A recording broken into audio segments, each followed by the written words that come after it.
that chapter is all about what we're doing this morning with the palm. So let's start singing.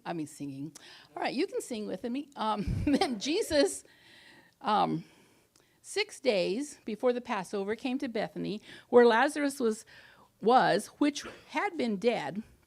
The chapter right before this talks about Lazarus being raised, whom he raised from the dead, talking about Jesus. Then they made him a supper, and Martha served, but Lazarus was one of them that sat at the table with him.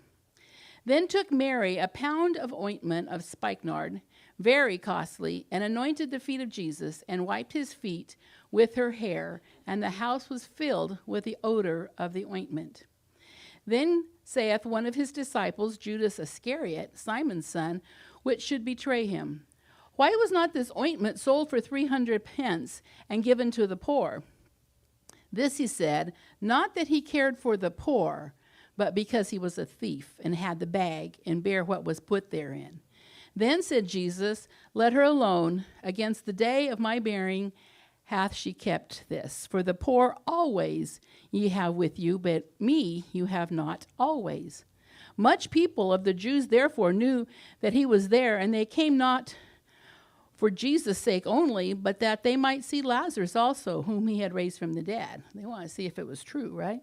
Because that by reason of him, many of the Jews went away and believed on Jesus. And the next day, much people that were come to the feast, when they heard that Jesus was coming to Jerusalem, took branches of palm trees and went forth to meet him and cried, Hosanna, blessed is the King of Israel that cometh in the name of the Lord.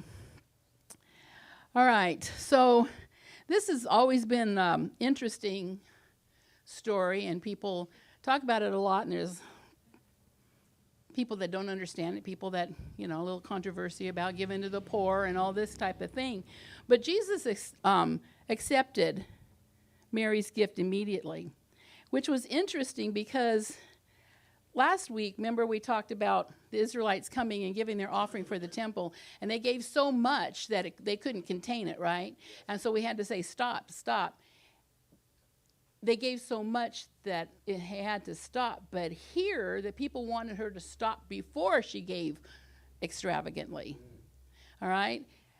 And that is not, like they said, and it's not because they cared about that, it's because money was so important. And that's the spirit of mammon. And mammon does not equal money. It's a spirit. And they were so concerned about the money, especially Judas, because they then, when you spill this ointment, you have to break the bottle. So you're not like doing some of it, but you're giving it all away. You're giving it extravagantly, right? And the fragrance filled the room. It was very interesting because, I'm not going to explain it, but some of you may know, there's a little phrase that came out in the news all last week or two, was the odor of mendacity. And I didn't know what mendacity was, but in the last few weeks, I have learned a lot of words for liar,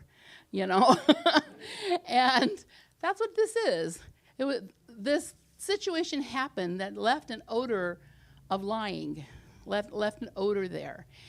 And so I thought, well, that's really interesting because that's not something that you smell. So I looked up odor, and that is one of the things. One of the things is the quality or property or is suggestive of something else.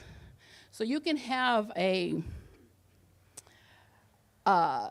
fragrance of generosity. You can live a life that has a fragrance of caring, a fragrance of being good, fragrance of giving to the poor, those kind of things. And so this is what happened here. This was a fragrance of generosity permeated the whole room, right?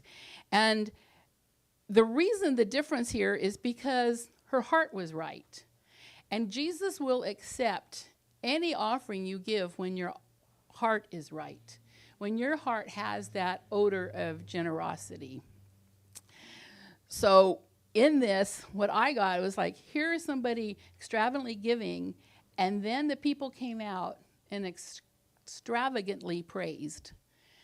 This wasn't something that just happened all the time, that people took palm branches and laid them on the ground for them and waved them and everything. This wasn't a ritual. This was extravagant. They were doing something different.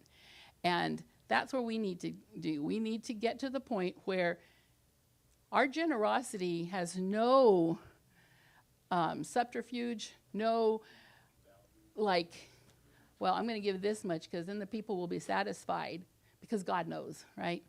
So this is what we're doing today. Today, we want to be the people of generosity. We want that odor of generosity around us, not only in the giving here, but in the giving out there, all right? Amen.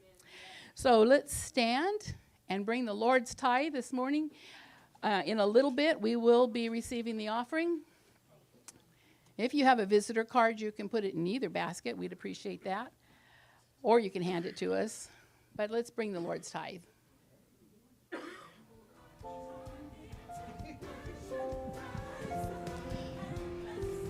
right, and by the way, I'm going to just a little housekeeping.